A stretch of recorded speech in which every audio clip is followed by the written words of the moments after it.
Alright, so today we're going to start talking about factoring and solving polynomial equations. We're not going to solve today, we're just going to factor, but we'll get to the solving tomorrow.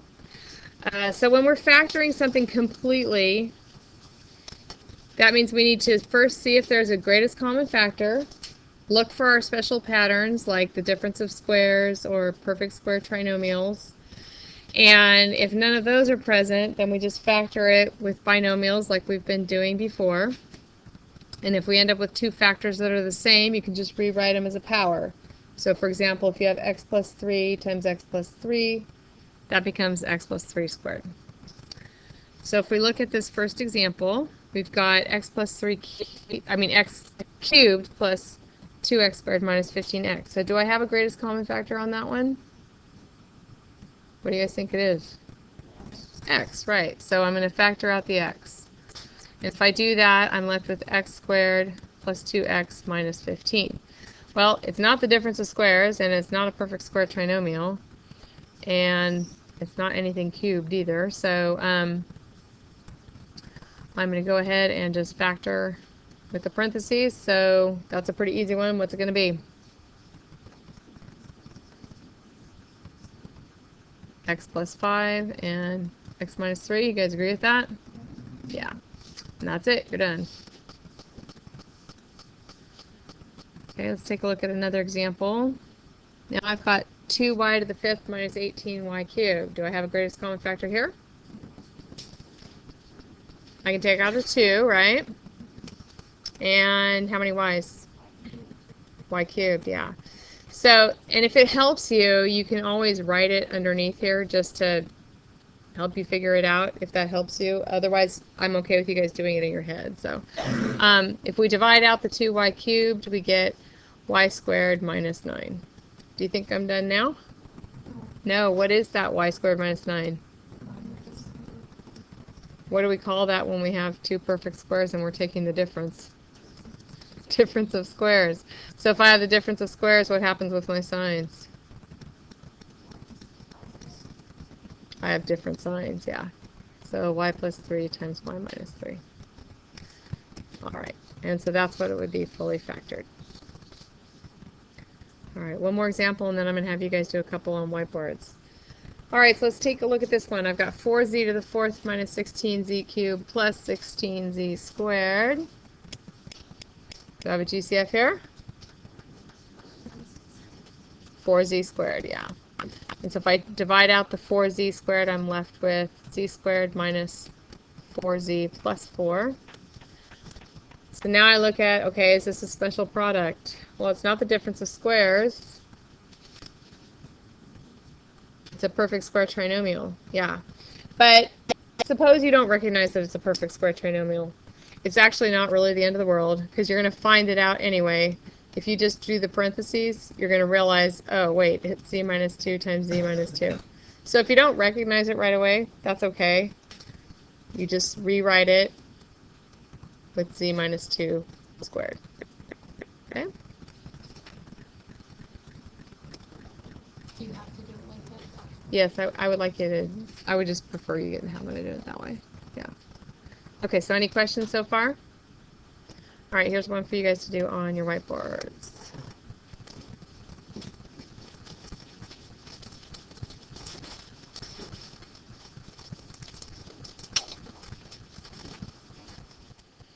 All right, so it looks like most of you were getting x times x minus 5 times x minus 2. Yes.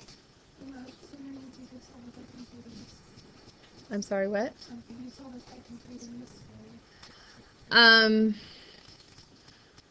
No, I don't really want you completing the square on these. I want you to try and just factor them. Because with completing the square, you're actually ending up with this oddball number on the outside. So yeah, I'd rather you didn't do it that way. Okay?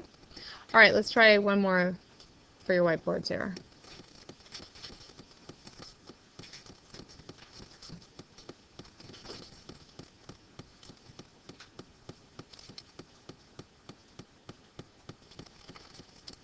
All right, so are we ending up with 3y cubed times y plus 5y minus 5? Any question about where that answer came from? Looked like you guys were getting it. So. All right. so we do have something new. It's not all going to be review here. We're going to talk about the sum and difference of two cubes. So if I have the sum of two cubes, a cubed plus b cubed, it's going to factor into a plus b times a squared minus ab plus b squared. And if it's the difference, a cubed minus b cubed, then it's a minus b times a squared plus ab plus b squared.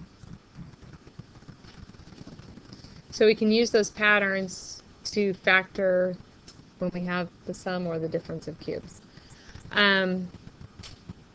So one thing that you can use to just kind of help you remember about the signs, I don't have any like great words of wisdom there. Somebody else might know some cute way to remember it. But basically, what happens is the first sign is the same, the second sign is the opposite, and the last sign is always a plus sign.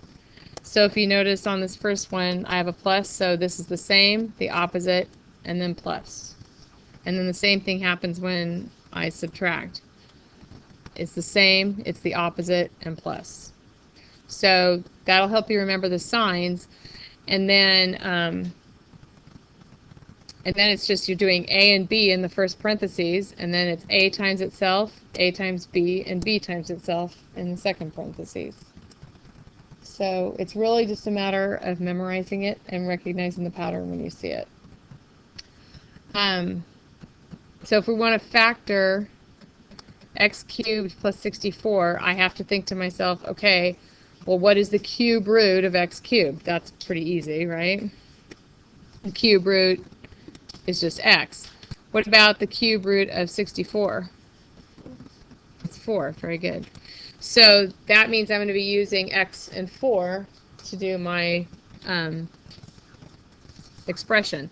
So I've got x, and it's plus 4, and then x times itself is x squared, minus 4 times x, plus 4 times itself, which is 16. So you can see my signs are the same, the opposite, and plus. Okay? And so that's as far as it will go. You can't factor it any further than that.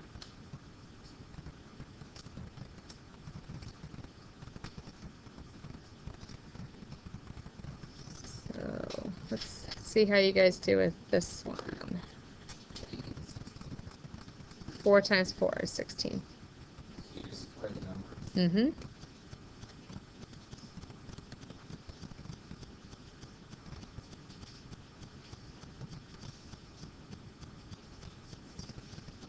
So it looked like the biggest difficulty you guys were having was with the signs. Okay, it's going to be the same. So since this one's a minus, I have a minus in my first parentheses. Then the opposite. Opposite is plus. And then the last one is always plus. Okay? So we end up with w minus 3 times w squared plus 3w plus 9.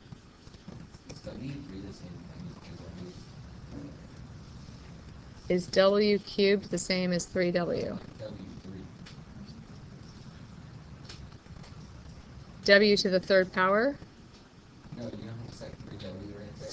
And you like I don't know which 3w you're talking about. W times 3 like right there in the answer.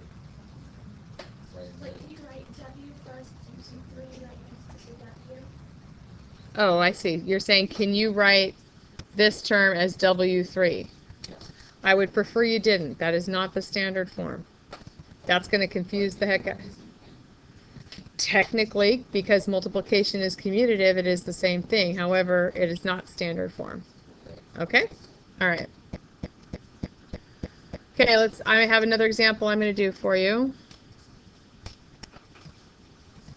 All right, so when I look at this one looks more complicated, but it's just because there's a greatest common factor that I need to factor out.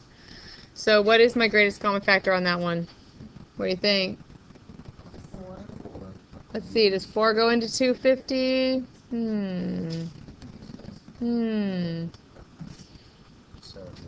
Nope, 4 doesn't go into 250.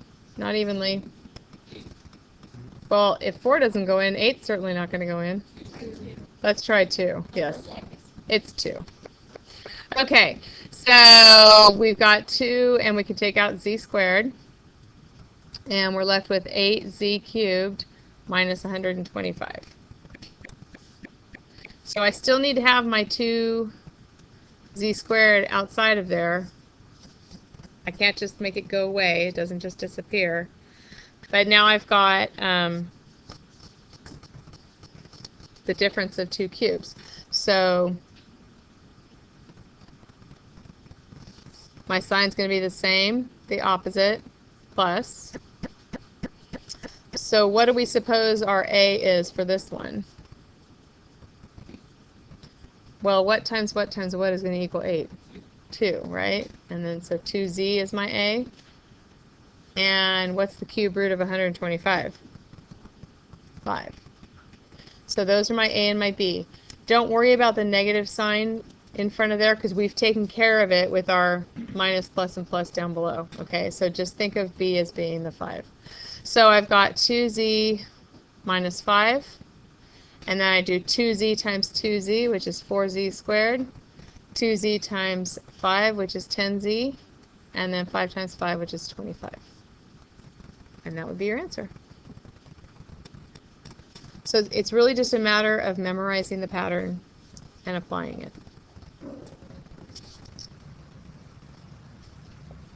All right, so there's one for you guys to do on your whiteboards.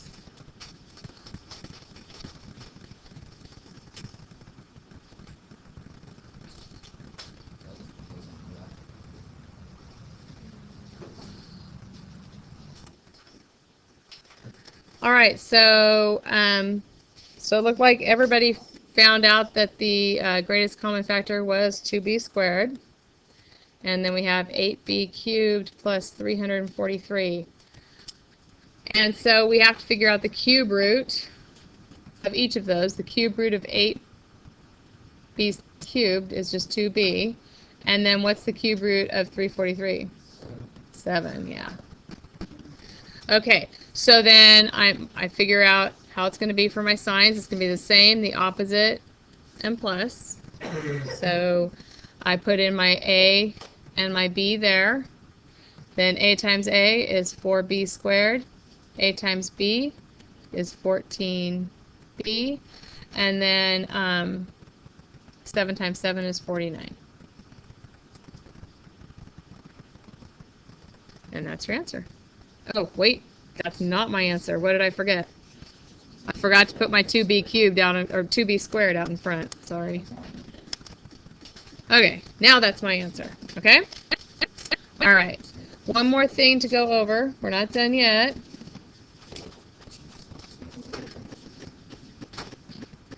All right, so factoring by grouping. That's something that you did or should have done in Algebra 1. We can factor by grouping if we have pairs of terms that have a common monomial.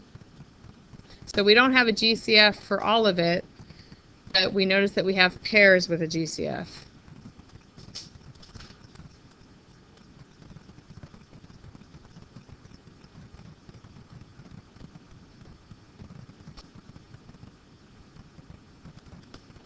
So we can factor by grouping if we have pairs that have terms with a common monomial.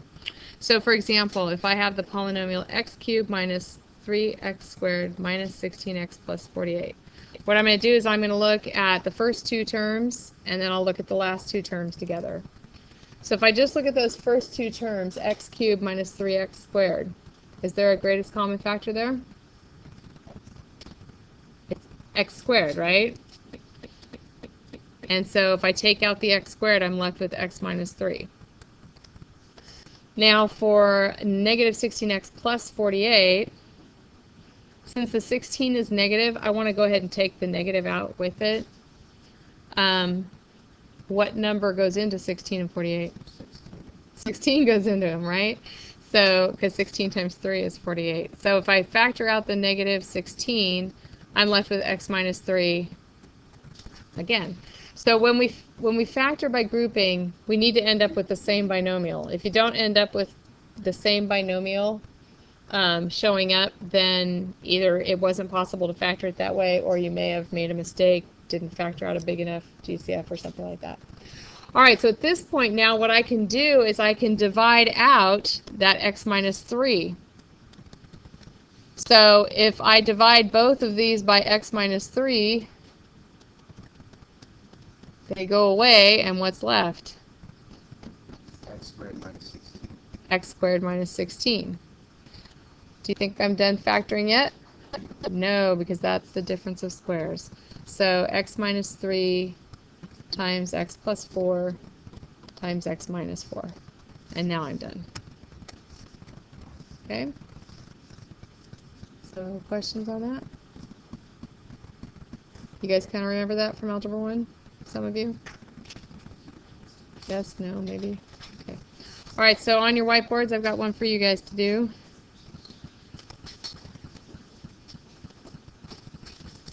X cubed plus 7x squared minus 9x minus 63.